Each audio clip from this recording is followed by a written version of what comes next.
And I mean, I came in and we were the number one regular season team, but we've been bounced out of the playoffs.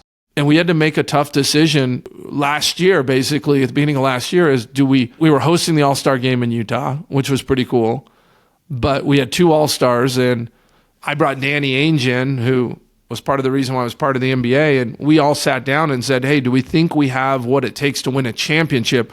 Because we were kind of at the point where we had pushed all the chips in, and to push them further was going to probably set us back. It was kind of all or nothing, and for one reason or another, we made the decision to move on and kind of reboot a little bit, trading 2 All-Stars, which is probably not the most popular thing to do if you're taking over a team in the first couple of years. We ended up getting, we have more first-round draft picks than anyone in the NBA right now. Lauri Markkanen, who we got back from Finland, ended up starting the All-Star game in Utah, and you can't make that up. And so I think we're at a good spot. We've got a bunch of young guys. We've got kind of a bunch of seasoned guys as well, and that's a pretty unique spot, and it's kind of what we do from here on out. Do you communicate that directly with the fans so that they understand the strategy and don't go to you, look, why are you doing this? Why are you selling our best assets? It's a really good question because it's really hard to communicate some of those things.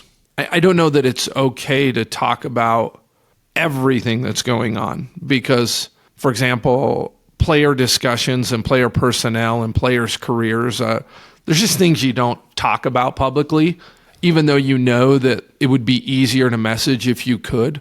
But you never want to do anything to damage someone's career or anything, and that's just part of being a great organization and great leadership. What we try to do is we try to communicate our goals. In our situation, it's like, look, we've had a franchise for 35 years. I mean, we're actually going into our 50th season. So it's been 50 years in total. We haven't won a championship. We're not going to tiptoe into a championship. We're going to have to do some moves that maybe the fans don't see at the beginning.